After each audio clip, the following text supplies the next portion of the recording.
Bismillahirrahmanirrahim. Assalamualaikum warahmatullahi wabarakatuh. Perkenalkan, kami mahasiswa dari IAIN Tulung Agung Fakultas Tarbiyah dan Ilmu Keguruan jurusan Tadris Kimia. Video presentasi ini kami buat untuk memenuhi tugas mata kuliah Kimia Lingkungan yang diampu oleh Ibu Ratna Kumaladewi. Kami dari kelompok 1 yang saling bekerja sama dalam menyelesaikan tugas kelompok ini. Langsung saja, ini video presentasi dari kami.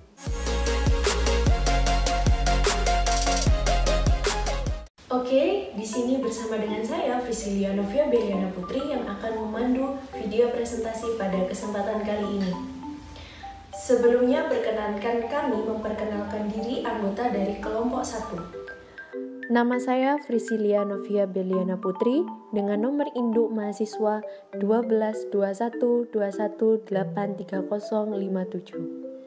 Selanjutnya, rekan saya bernama Afifah Noviana Sari dengan nomor induk mahasiswa 122121830053. Rizka Ayu Safitri dengan nomor induk mahasiswa 122121830032. Rafika Firna Hidayah dengan nomor induk mahasiswa 122121830067. Selanjutnya, Zeni Febriana Sari dengan nomor induk mahasiswa 122121830057. Jika kalian ingin mendownload materi, silahkan klik link yang telah tersedia di kolom deskripsi. Langsung saja, ini video presentasi dari kami yang membahas mengenai udara, komponen penyusun udara, dan sifat-sifat udara, beserta apa itu polusi, sumber polusi, dampak dan cara mengatasinya. Baik teman-teman, sebelum kita memasuki pada materi yang pertama, saya akan bertanya kepada teman-teman, apakah kalian sudah mengetahui bahwa bumi kita disekelilingi oleh atmosfer bumi? Tentu kalian pasti sudah paham ya. Lalu saya bertanya, apa itu atmosfer bumi? Nah, atmosfer bumi yaitu adalah beberapa lapisan yang salah satu lapisannya ditempat-tinggali oleh manusia dan organisme makhluk hidup lainnya. Atmosfer itu sendiri memiliki fungsi yang sangat penting bagi kehidupan karena fungsinya yaitu untuk mencegah pendinginan, mencegah pemanasan, serta menyediakan beberapa zat yang dibutuhkan oleh makhluk hidup. Nah, salah satu komponen dari atmosfer bumi yaitu adalah udara. Apa itu udara? Nah, udara kali ini akan kita bahas pada pertemuan kali ini. Udara tersendiri yaitu adalah campuran dari beberapa zat yang melapisi lapisan atmosfer bumi. Udara membungkus bumi dengan ketebalan kurang lebih 86 km di atas permukaan bumi. Tentu udara berada di sekeliling kita. Setiap hari kita pasti berinteraksi dengan udara. Udara memiliki peranan yang penting bagi kehidupan kita karena setiap hari kita pasti akan membutuhkan udara, termasuk manusia, salah satunya manusia. Manusia membutuhkan udara untuk bernafas setiap harinya. Dalam udara sendiri memiliki beberapa komponen zat penyusun. Apa saja sih zat-zat penyusun dari komponen udara? Apakah kita dapat mengetahui volume zat-zat tersebut? Ya, kita dapat mengetahuinya dengan cara melakukan analisis udara besi di atas permukaan laut dengan kondisi ambien dengan tekanan dan suhu yang tetap. Seperti diketahui pada buku Kimia Lingkungan Jeffrey dan Nancy 2020 bahwa komponen-komponen zat penyusun udara terdiri dari yang pertama yaitu gas nitrogen sebanyak 78,08%, selanjutnya gas oksigen sebesar 20,95%, dan 1%-nya lagi merupakan gas-gas lainnya seperti karbon dioksida, neon, helium, dan metana, dan lainnya, masih banyak lagi. Tentu gas oksigen memiliki peranan yang sangat penting bagi kehidupan di bumi ini.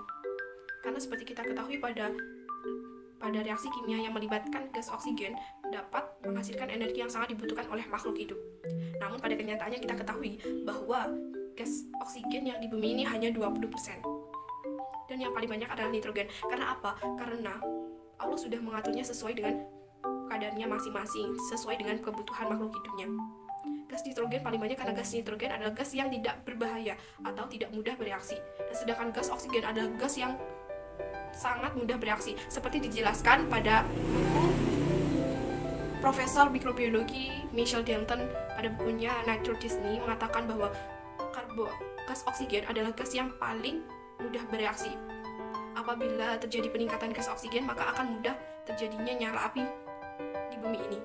Dan kemungkinan terbesarnya adalah setiap kenaikan 1%-nya akan terjadinya kebakaran hutan. Maka kita sepatut bersyukur bahwa kita sekarang sudah diberikan oleh kadar oksigen yang sangat dibutuhkan untuk kita. Selanjutnya kita akan membahas mengenai sifat-sifat dari udara. Di bumi ini ada beberapa bentuk benda, yaitu adalah benda padat, benda cair, dan benda gas. Nah, sifat dari udara tersebut adalah berbentuk gas. Udara berbentuk gas tidak dapat dilihat, tidak dapat dicium, namun kita dapat merasakannya dengan cara menghirupnya. Kita dapat menghirup udara dan kita dapat merasakannya melalui pori-pori kita ketika udara itu bergerak tertiup angin. Dan selanjutnya yaitu sifat gas yang memiliki massa berat. Meskipun udara tidak dapat kita lihat, tidak dapat kita cium, namun udara memiliki massa berat. Misalnya, kita dapat membandingkan gas yang kita buat masak itu, tabung gas yang kosong dan gas yang tidak kosong. Itu membuktikan bahwa gas memiliki massa berat. Dan sifat yang ketiga yaitu menempati ruangan. Di keadaan ruangan yang tertutup pun kita masih bisa bernafas. Nah, itu namanya adalah gas menempati ruangan. Meskipun pada dasarnya lama-kelamaan kita pasti akan kesulitan untuk bernafas di dalam ruangan tersebut.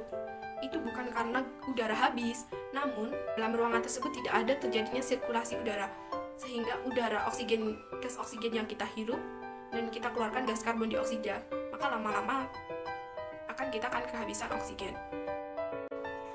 Oke, sifat yang dimiliki udara selanjutnya yaitu memiliki tekanan. Tekanan udara antara tempat yang satu dengan tempat yang lain berbeda-beda. Hal yang mempengaruhi tekanan yaitu ketinggian. Jadi, udara yang panas memiliki tekanan yang rendah, sedangkan udara yang dingin memiliki tekanan yang lebih tinggi. Selain itu, udara yang bergerak memiliki tekanan yang lebih rendah daripada udara yang diam. Hal tersebut yang membedakan antara tekanan tinggi dengan tekanan rendah. Sedangkan untuk mengukur tekanan sendiri kita bisa menggunakan alat tertentu. Sifat yang dimiliki udara yang selanjutnya yaitu akan memuai apabila dipanaskan. Yang kita ketahui bahwa udara memang tidak bisa kita lihat. Namun hal tersebut bukan berarti bahwa udara tidak mengalami perubahan. Salah satu sifat yang dimiliki udara yaitu akan memuai apabila dipanaskan. Contohnya yaitu ban sepeda. Apabila ban sepeda tersebut sudah dipompa, kemudian ditaruh di bawah terik matahari, lama-kelamaan akan meletus. Sifat yang kelima yaitu udara akan menyusut apabila didinginkan. Tadi sudah dijelaskan mengenai perubahan yang terjadi pada udara. Jika sebelumnya udara akan memuai apabila dipanaskan, maka hal sebaliknya juga berlaku, yaitu udara akan menyusut apabila didinginkan. Sifat udara yang selanjutnya yaitu udara akan berhembus dari tempat yang bertekanan tinggi menuju ke tempat yang bertekanan rendah. Udara merupakan benda gas. Benda-benda gas termasuk udara ini memiliki tingkat fleksibel yang tinggi daripada benda cair. Udara dapat bergerak bebas tanpa bisa kita lihat. Seperti halnya air akan bergerak dari tempat yang tinggi menuju ke tempat yang rendah, maka udara juga akan berhembus dari tempat yang bertekanan tinggi menuju tempat yang bertekanan rendah. Nah, inilah sifat gerak yang dimiliki oleh udara. Sifat yang ke-8 yaitu udara ada di mana saja. Hal tersebut dapat dibuktikan dengan banyaknya makhluk hidup yang bisa bertahan hidup di sudut-sudut bumi, meskipun di tempat terkecil sekalipun. Ini juga bisa kita buktikan sendiri. Contohnya, kita berada di dalam tempat tertutup sekalipun. Misalnya di lift, kita masih bisa tetap bernafas. Ini membuktikan bahwa udara ada di mana saja. Sifat yang selanjutnya yaitu udara tidak dapat kita lihat, tetapi bisa kita rasakan. Udara dapat kita rasakan salah satunya ketika bergerak. Contoh udara yang bergerak yaitu angin. Contoh lain yaitu kita bisa bernafas karena adanya udara di sekitar kita. Sifat yang terakhir yaitu bentuk, volume, dan massa jenisnya berbeda-beda. Sebelumnya dikatakan bahwa udara tidak bisa kita lihat, namun udara memiliki bentuk. Bentuk dari udara tersebut berubah-ubah tergantung tempat dan wadahnya. Selain bentuk, volume dan massa jenisnya juga berbeda-beda, tergantung bentuk dan tempat udara itu sendiri. Itulah beberapa macam sifat dari udara. Jadi, udara memiliki 10 sifat yang telah kita jelaskan tadi. Baik, kita masuk ke materi polusi udara. Dalam kehidupan sehari-hari, kita tidak akan terlepas dari yang namanya polusi. Udara yang kita hirup, air yang kita minum, atau bahkan tempat yang kita tinggali atau tempat kita bekerja, pasti tidak terlepas dari yang namanya zat beracun. Nah, polusi dapat didefinisikan sebagai masuknya zat-zat asing yang secara berlebihan ke dalam kehidupan manusia dan dapat berbahaya bagi manusia itu sendiri, lingkungan, atau bahkan kehidupan binatang. Jadi polusi udara dapat diartikan sebagai masuknya atau dimasukkannya zat-zat yang berbahaya yang tidak diinginkan ke dalam atmosfer udara. Nah, polusi udara ini dapat ditandai dengan turunnya kualitas udara sehingga udara mengalami penurunan mutu dalam penggunaannya yang akhirnya tidak dapat digunakan lagi sebagaimana mesti dengan fungsinya.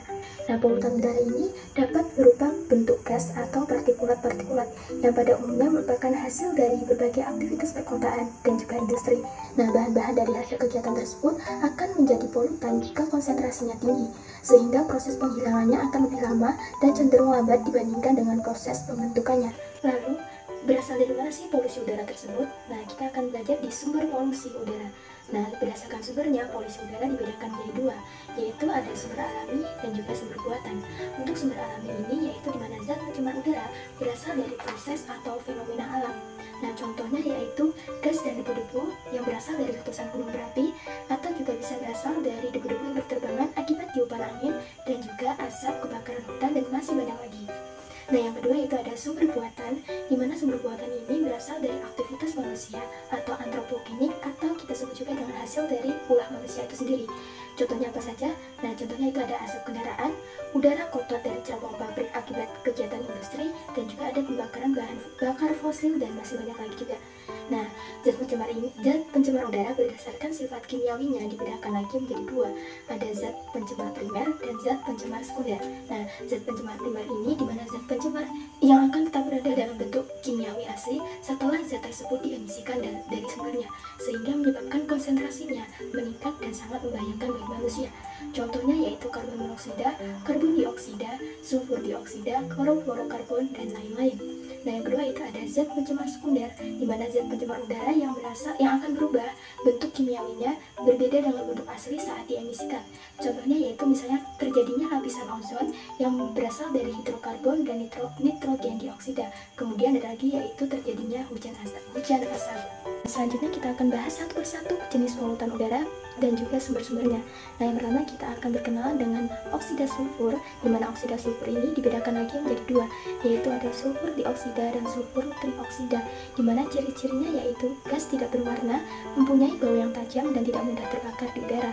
Nah, sumbernya bisa berasal dari pembakaran bahan bakar fosil, gas dan batu bara, industri peleburan baja, industri minyak bumi, pembangkit tenaga panas, dan instalasi pabrik asam sulfat. Nah, yang kedua yaitu ada oksida nitrogen, di mana sifatnya yaitu tidak berbau, tidak berwarna, tetapi sangat beracun. Sumber-sumbernya dapat kita temukan ketika ada pembakaran bahan bakar di industri bahan peledak, industri pembuatan asam, pembakaran bahan bakar fosil pada mesin otomotif, di mana nitrogen dan oksigen akan bereaksi menghasilkan nitrogen oksida dan nitrogen dioksida. Nah, yang ketiga yaitu ada oksida karbon. Nah, di mana oksida karbon ini dibedakan lagi menjadi dua, yaitu ada karbon monoksida dan karbon dioksida. Nah, ciri-ciri dari oksida karbon ini yaitu gas tidak berwarna, tidak berbau, dan beracun bagi makhluk hidup. Nah, untuk karbon monoksida ini sangat berbahaya bagi makhluk hidup karena dapat menghambat transportasi oksigen ke jaringan tubuh. Nah, untuk sumber karbon monoksida yaitu berasal dari industri otomotif, kilang minyak, asap rokok, pembakaran tidak sempurna, dan asap kendaraan. Sedangkan hasil dari karbon dioksida dapat kita temukan dari hasil respirasi, pembakaran bahan bakar fosil, dan pada saat dekomposisi kapur selama kegiatan produksi kapur. Nah, selanjutnya yaitu ada hidrogen sulfida atau H2S, di mana hidrogen sulfida ini didapat secara alamiah di gunung-gunung berapi dan dekomposisi zat organik.